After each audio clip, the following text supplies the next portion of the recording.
sou Kleber Teraoki, eu sou filho da Unicamp, fiz Unicamp, engenharia aqui, engenharia elétrica, e hoje eu sou atual presidente da ACS, que é a Associação Campinas Startups.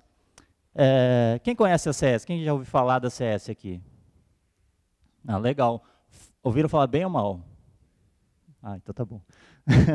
Legal. Então, é o seguinte, a Associação Campinas Startups, ela surgiu oficialmente em 2010, embora a gente fosse um grupo de empreendedores, né, que se reunia informalmente em bar, principalmente, né, e a gente se reunia principalmente para discutir os problemas que a gente tinha em comum, né, e tentar resolver. Na época, era 2008, mais ou menos 2009, a gente via que tinha muito problema que os mentores não conseguiam resolver, porque geralmente eram mentores inadequados, ou porque a metodologia de gestão de startup estava muito descompassado com a realidade que a gente passava. Então, a gente se reunia e tentava resolver os problemas nós mesmos, né? E aí, de 2010 para cá, isso evoluiu de uma maneira assombrosa, né? Hoje nós somos 40 startups, sendo que nesse primeiro trimestre a gente recebeu a aplicação de mais 15 empresas, né? Então, a gente está indo aí para o fim do ano com, quiçá, 100 startups associadas à CS. O que a gente faz? O principal propósito de valor da CS é o quê? É amadurecer, é fazer com que a gente possa criar empresas de tecnologia mais maduras, de tal forma que a geração de vocês, né, cresçam mais rápido do que a geração da minha empresa, né, e que a geração da minha geração cresça mais rápido do que a geração do Alexandre, por exemplo. Isso a gente faz como? A gente faz com apoio, né, apoio de mentores, como o Alexandre, a gente faz, e de apoio pareado, ou seja, apoio dos outros empreendedores. Essa é um tipo de apoio que funciona muito bem, por quê? Porque o ambiente de startup é muito dinâmico. Às vezes você pega um mentor de mercado com 20, 30 anos de experiência, e a realidade que ele tenta trazer para uma startup não dá certo, porque a coisa muda muito rápido, né?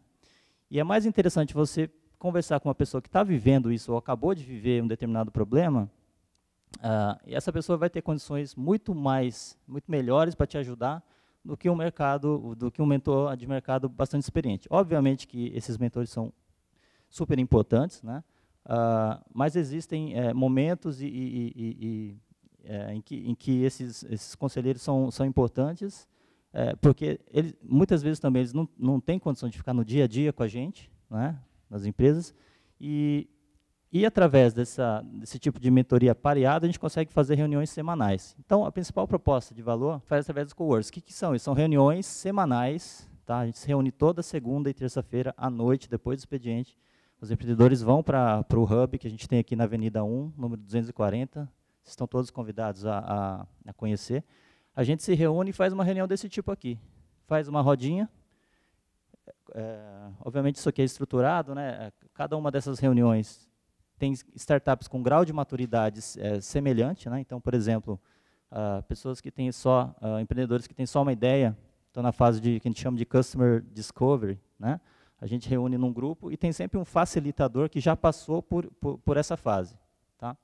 Além do que, todo empreendedor que entra na CS, a gente dá um padrinho para ele, que é um padrinho, e esse padrinho serve para ambientar o empreendedor e ensinar o caminho das pedras desse empreendedor nas dificuldades que ele vai ter, e vão ter muitas. Outras coisas que a gente faz, né?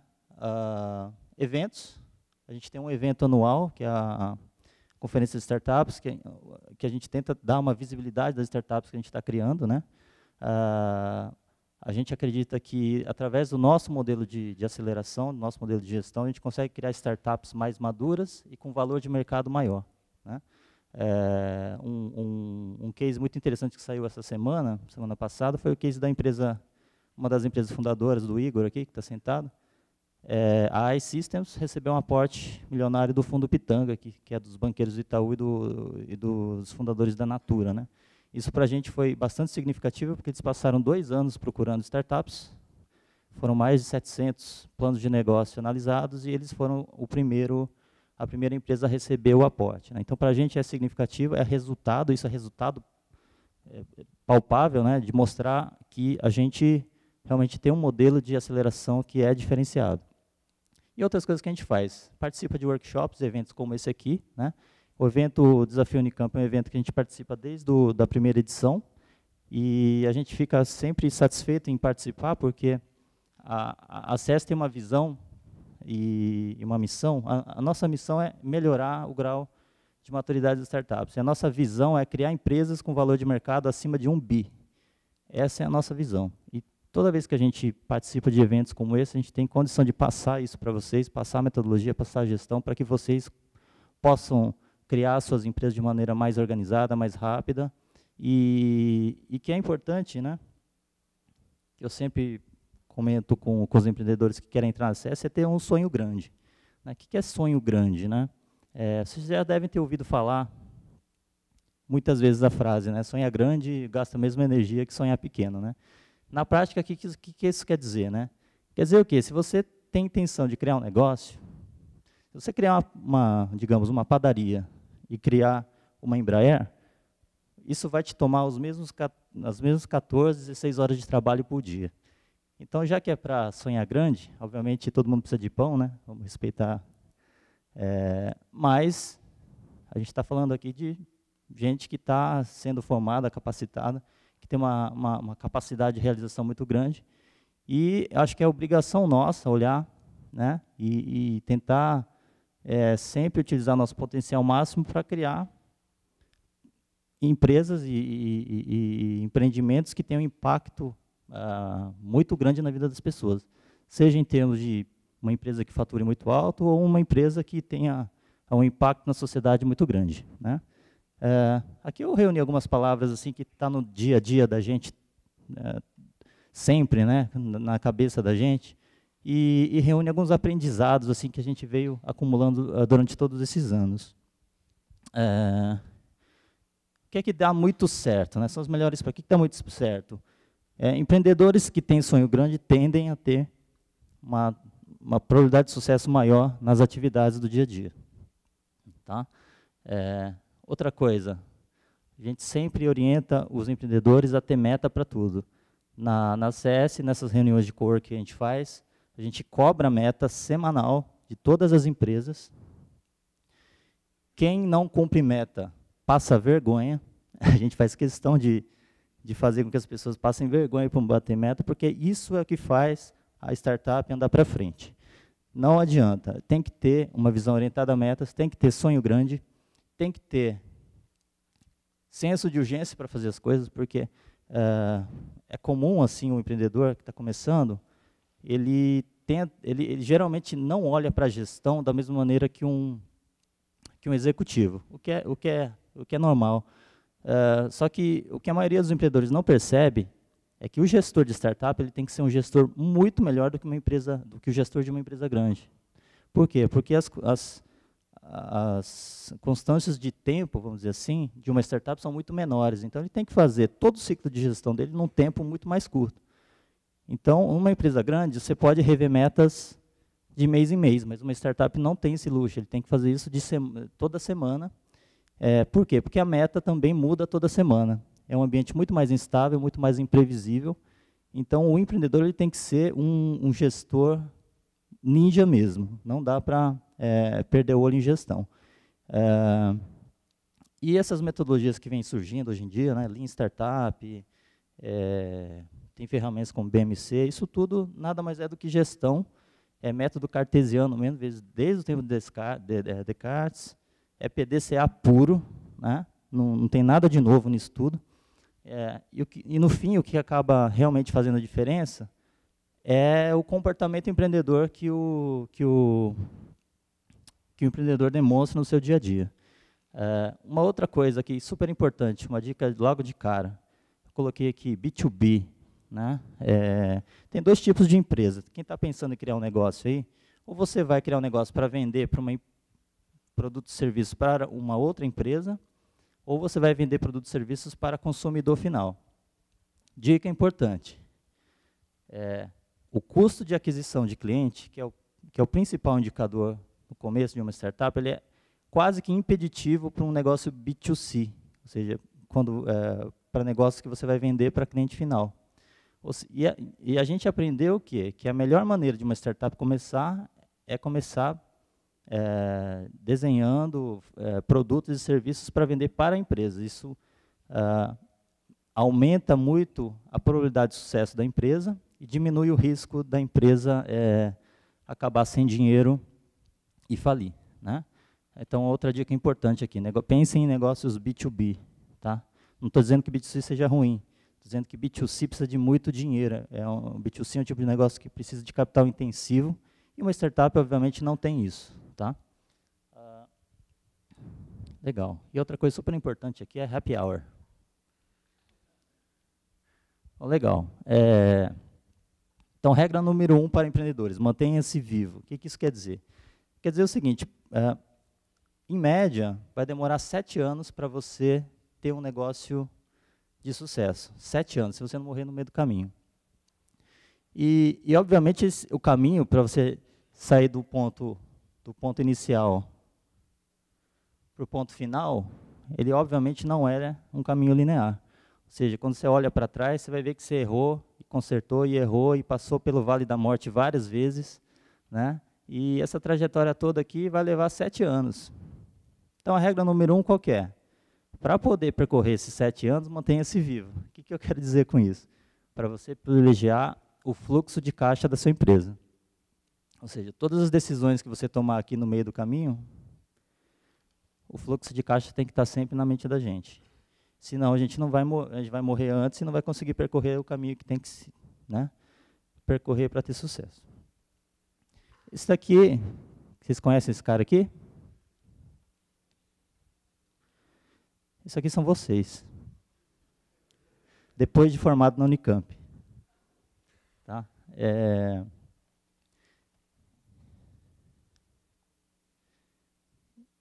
Esse aqui é o cérebro de vocês depois da minha palestra.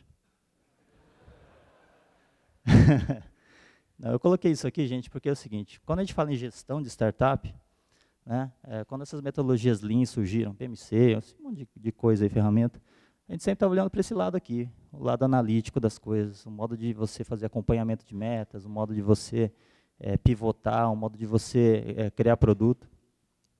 E ao longo dos anos a gente percebeu na CS que a gente tem empreendedores excepcionais lá com a gente, e eu acho que vocês devem ter parente, tio, tia, primo, que mal tem uma formação primária e construiu um império. Né? Como é que você explica isso? Né? Você explica isso porque, muito embora esse lado aqui não tenha sido formalmente desenvolvido, eu não tenho dúvida nenhuma que essa pessoa que foi tão bem sucedida, ela tem isso aqui muito bem desenvolvido, o lado direito do cérebro. Através de quê? Através de comportamento. Isso é o que faz a diferença. O negócio é o seguinte, se você não sabe nada de Lean Startup, de gestão de nada, mas se você tem o comportamento adequado, diante da dificuldade, diante da oportunidade, eu tenho certeza que você acaba desenvolvendo isso aqui para você. E é isso que acontece com esse pessoal que a gente vê, que constrói impérios do nada. Né? Imigrantes que vêm para o Brasil, com uma mão na frente e outra atrás, constroem empresas, patrimônio. Todo esse pessoal... foi feita uma pesquisa recente, né, por uma pesquisadora se não me engano, da Universidade de Darden. Ela entrevistou 300 empreendedores de sucesso e ela conseguiu mapear um tipo de comportamento padrão que todos esses empreendedores têm e conseguiu construir um framework para isso. E eu vou apresentar isso para vocês hoje, porque esse framework é a base do nosso funcionamento na CS, onde a gente trabalha não só as coisas relacionadas ao hemisfério esquerdo, né, que é a metodologia Lean e tudo mais, mas também comportamento. Né. O que isso quer dizer? Quer dizer que nas reuniões de cowork a gente cobra meta, com metodologia, tenta passar conhecimento, e a gente dá porrada e assopra também. Então vamos começar por método. Tá? Isso aqui não tem nada novo para quem participou das edições anteriores, eu já apresentei isso. Uma das ferramentas que a gente usa para modelar negócios é o BMC. Eu acho que até tem uma sessão de BMC depois, né? Isso eu não vou entrar muito em detalhes, mas basicamente, o que é isso aqui? Isso aqui serve para você, numa folha, com 9 caixinhas, modelar um negócio que você está pensando. Qualquer negócio pode ser modelado com isso aqui. O que é importante saber disso aqui? Primeiro, proposta de valor. Eu vou dar um exemplo de proposta de valor que acho que vai ficar claro para vocês. Proposta de valor é aquilo que realmente você consegue oferecer para o teu cliente que faz você se diferenciar no mercado. Esse é um ponto. Então, vou dar um exemplo aqui. Todo mundo conhece o Submarino, por exemplo, né? Site de compras, né? Qual que é a proposta de valor do Submarino? Quem arrisca aí? Qual a proposta de valor do Submarino para os seus clientes? Quem responder vai ganhar uma camiseta da CS. Oh, como é que é? Entregar a mercadoria. Proposta de valor, entregar a mercadoria. Tá. Hã? Não anda fazendo muito bem. Está sendo gravado isso aqui, não? Vai parar no YouTube. Então, é por aí. É por aí. Pode falar. 5? Não, não vou ficar. Não vou sair daqui. Foca no link. Então, a proposta de valor do Submarino é isso, é conveniência. Não é vender celular, eletrônico, livro, o que for. É conveniência. Ele propõe conveniência para um determinado segmento de cliente. É para todo mundo? Não é, né? É para quem está propenso a fazer compra pela internet. Tá? Então, fazendo esse exercíciozinho aqui, pensando nas propostas, pensando nos clientes, pensando como que eu vou vender, né, nos canais, pensando como que eu vou fazer para o cliente continuar comprando, né, pensando quais são as fontes de receita. Do lado direito aqui, no meu lado direito, estão todos os aspectos externos ao negócio, o mercado. Do lado esquerdo estão todos os aspectos internos do negócio, da empresa, ou seja, os parceiros que você vai ter que ter, as principais atividades na empresa, quais são os recursos que você vai ter que ter e qual a sua estrutura de custo. Então, basicamente, isso ajuda a gente a organizar as ideias, e não é fácil chegar num modelo final disso aqui. Isso aqui vocês vão fazer várias e várias vezes, vão confundir muitas vezes conceitos, e então eu recomendo que vocês, além de fazer o curso, comprar o livro do Alexander Osterwalder, que é o autor desse Business Model Canvas aqui, para vocês estudarem mais. Então, vamos lá, vou entrar em Lean Startups, tá bom? Vamos lá, então. O que estava dando errado antes na CS? O que estava dando errado era o seguinte, na CS não, antes da CS, né? Que as metodologias de gestão que estavam sendo utilizadas para startups eram metodologias para empresas já estabelecidas, o que é uma realidade muito diferente, né? Então, essa metodologia Lean Startup surgiu, acho que faz uns 6, 7 anos, e mudou tudo. E disse o seguinte, não, essas metodologias que existem atualmente servem para empresas já com o negócio rodando. Se você não sabe nem o modelo de negócio, como é que você vai aplicar um modelo de gestão desse tipo? Está errado. E aí o pessoal lá, principalmente o Steve Blank, né, que é o autor aqui do livro chamado Four Steps to Epiphany, ele chegou num modelo bastante interessante, em que ele separou as duas coisas. Ele falou, não, negócio de startup é a busca do modelo de negócio, não é a execução do negócio em si. A execução você faz depois que você encontrou o modelo. Antes disso, as ferramentas têm que ser outras. E aí, ele dividiu basicamente em 4 fases aqui o processo de geração de uma startup. Começa como? Começa com o Customer Discovery, ou seja, você levanta a hipótese de um determinado mercado, de um determinado cliente que você quer atender, e você vai lá falar com ele. Você sai do prédio e vai lá falar com ele. Para quê? Para ver isso sem construir nada antes, tá, gente? Só para ouvir o cliente, e por isso que é uma metodologia Lean, né, enxuta, porque você não usa dinheiro no começo para startar o seu negócio. Você simplesmente vai ouvir o seu cliente para verificar se realmente tem mercado ou não. E você faz isso numa amostra significativa, uma rodada de entrevistas para tentar descobrir quem é o seu cliente ideal. Tá? Uma vez que você descobre, ou que você tem uma hipótese de um cliente ideal, você passa a trabalhar com ele para validar uma determinada solução, produto ou serviço para ele. E é super importante essa fase aqui, você estar em contato com o cliente o tempo todo e ouvir do cliente o que ele quer. Né? Essa é a grande diferença que existia para os outros metodologias do tipo cascata. Você inclui o cliente logo no começo e você tenta construir produtos e serviços para ele, sempre levando os seus entregáveis para que ele possa validar, né, o quanto antes. E esse processo de você falar com o cliente, construir algo, levar para ele validar, e aí ele valida ou invalida, a gente chama de pivô. Né? E esse pivô ele é um conceito em que você muda basicamente aspectos do modelo de negócio, não do produto, tá? Não necessariamente do produto. Você muda e você fica nesse ciclo aqui, iterativo, até que você consiga sair com o que a gente chama de produto minimamente viável. Então, dessa iteração aqui, rodando várias vezes, você vai encontrar um MVP, um produto minimamente viável, e esse MVP, ele, uma vez resolvendo o problema desse seu cliente, ele vai poder ser usado para outros clientes, num determinado nicho, e aí você pula de fase, você pode dizer que você conseguiu criar um determinado mercado, um nicho de mercado, e passa para a fase de Customer Creation. Passando da fase de Customer Creation, você tem condições, aí sim, de construir uma empresa, e aí nessa fase você passa a contratar gente, executivos e tal. E uma observação aqui, só 7% das empresas que entram aqui, saem aqui. Esse é um dado do Startup Genome. Esqueci de colocar a fonte aqui, mas é um dado do Startup Genome, que é uma instituição que faz pesquisas para startups. Tá? Então, basicamente, a metodologia, o que é? É uma metodologia que foca muito o quê? O aprendizado. Então, você tem a ideia, junto com o cliente, sempre, constrói, aqui no caso é um exemplo de software, tá? Codifica, constrói,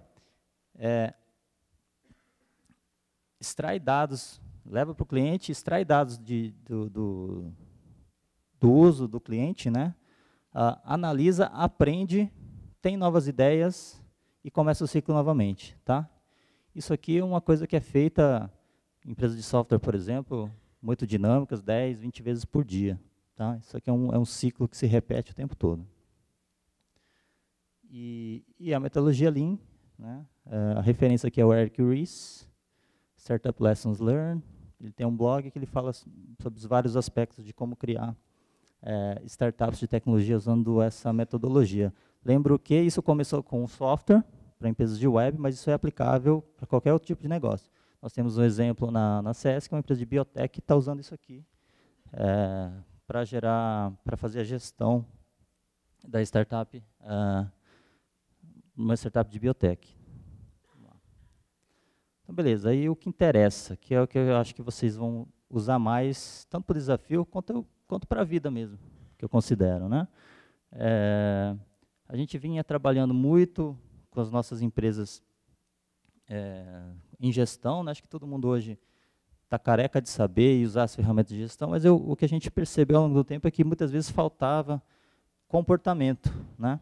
E isso está muito a ver com o lado emocional, né? Porque uma outra coisa que é super importante a gente colocar é que vocês se preparem não só financeiramente para aqueles 7 anos que vocês vão passar o inferno, mas também emocionalmente, principalmente emocional. Né? E a ACS a gente tenta fazer também, dar esse apoio, porque a gente sabe que a jornada é muito longa, ela é muito recompensadora também, né? A gente passa por altos e baixos e é super importante que a gente tenha apoio emocional nessas horas. Então, vamos lá. Effectuation. Isso aqui é o que há agora, é o que está pegando lá na CS, no momento. O que é isso aqui? Falei para vocês, uma pesquisadora de Darden, esqueci o nome dela, Saras, alguma coisa, entrevistou 300 empreendedores de sucesso e ela chegou nisso aqui. E quando eu descobri isso aqui, eu falei, se eu soubesse disso antes, 10 anos atrás. O que é isso aqui? Isso aqui é o modo como os empreendedores pensam. e tem 5 princípios. Tá? 5 princípios. Então, o empreendedor, como que, a pergunta que se queria responder é como é que o empreendedor gera produto, como é que ele gera negócio, como que ele do nada consegue criar coisas, né? Como que ele pensa? Ele pensa diferente, ele é um gênio, né? E esse padrão aqui foi observado, e quando eu olhei isso aqui, eu falei, nossa, é isso mesmo, mais ou menos isso que eu fiz durante minhas 3 empresas, né? Não de maneira estruturada, mas isso aqui serviu para assentar as coisas e colocar as coisas no lugar. Começa com os meios, passarinho na mão, esse é o primeiro princípio. Né? O outro princípio é alavancar as surpresas, fazer do limão uma limonada. Princípio da perda aceitável. Compromissos feitos com parceiros, interações com outras pessoas. E esse ciclo aqui, uma vez rodado, você começa a gerar produtos, novos mercados e novas empresas, né?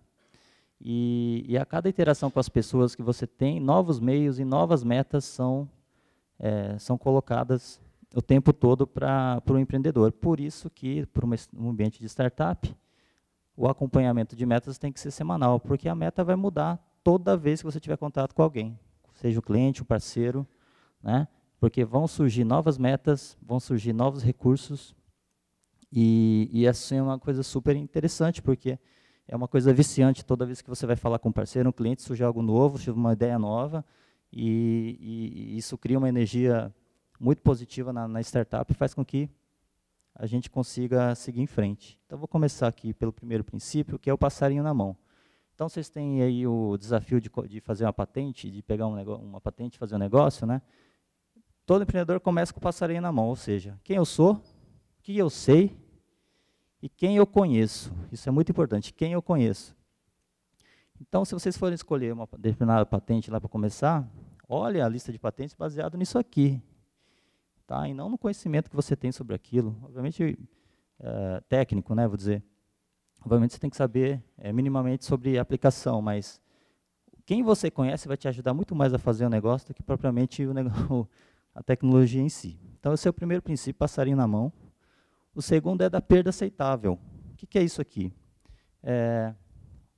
Toda vez que a gente tem um momento de decisão dentro de uma empresa, de seguir por um caminho A ou B, né, muitas vezes a gente decide por aquilo que o determinado caminho vai nos dar de recompensa. Só que esse estudo mostrou justamente o contrário, que os empreendedores de sucesso, eles analisam muito mais o downside, ou seja, o revés, do que propriamente o que ele tem a ganhar com determinada decisão. E aí ele avalia, ao tomar uma decisão, no momento de decisão, o empreendedor de sucesso, o empreendedor efetual, ele vai analisar o que ele tem a perder, principalmente emocionalmente, do que financeiramente. Ele vai analisar isso aí. Se ele está disposto a tomar essa perda emocional, ele segue esse caminho. Senão, ele descarta e segue outro. Então, esse é o processo padrão de decisão de um empreendedor de sucesso. Ao contrário do que se pensava antes, né, que o empreendedor sempre olhava para a oportunidade e via os benefícios de tomar a decisão oportuna. Outro princípio é o princípio da limonada, de você alavancar contingências, né, fazer do limão uma limonada, e sempre estar aberto a novas surpresas. Ou seja, eu, por exemplo, toda vez que vou para um cliente, eu fico amarradão para saber o que vai acontecer, porque eu sei que ele vai soltar uma informação nova, eu sei que vai entrar alguém na sala trazendo alguma outra informação, enfim, as coisas mudam muito frequentemente, e é muito importante a gente permanecer flexível e aberto para essas coisas, para que a gente possa alavancar as oportunidades que surgem, né? E muitas vezes problemas que surgem também são oportunidades da gente, né, torná-las oportunidades. Então, isso aqui é um comportamento tipicamente empreendedor. E o princípio que eu considero mais importante é o seguinte, é o princípio aqui da coxa de retalhos, né? A gente não faz nada sozinho, não tem como, né? Se a gente quer criar um negócio, precisa de parceiros. E a coisa mais importante que a gente tem que fazer, quando teve uma ideia, é sair do prédio e buscar algum parceiro firme, parceiro de verdade, né? E por parceiro de verdade eu digo assim, aqueles que estão dispostos, realmente comprometidos a construir alguma coisa com você, junto com você, tá? Parceria é uma palavra super desgastada no mundo dos negócios, assim, né? Ah, vamos ser parceiro, vamos ser parceiro. Mas parceiro mesmo de verdade são aqueles que ajudam você a fazer uma coxa de retalhos. Se comprometem com você, no curto, médio e longo prazo, a construir um produto. Seja através de um contrato assinado, seja através de um compromisso de um NDA, que seja. Então, é sempre importante, toda vez que você avançar, falar com o cliente, avançar nesse passo do effectuation, você garantir compromissos reais para criar um futuro junto com você. E outra coisa importante aqui, não se preocupar muito nessa fase com competição e com planejamento estratégico. Tá? Tem que se preocupar muito mais em construir a sua rede de parceiros do que com isso aqui. Isso aqui são coisas, preocupações de empresas já estabelecidas, não convém nessa fase. E o último princípio é o piloto no avião, ou seja, tendo tudo isso, quem constrói o futuro é você. Né? Você que está no controle das ações. Ou seja, o futuro é construído por nós, desde que a gente esteja no controle das ações. Tá? Obviamente que essas coisas todas aqui, eu falar, é muito teórico. Né? Essas coisas aqui têm que ser vividas, é comportamento. A gente tem que olhar para isso aqui e tentar, sabe, sair para fora do prédio, falar com as pessoas que a gente conhece, que a gente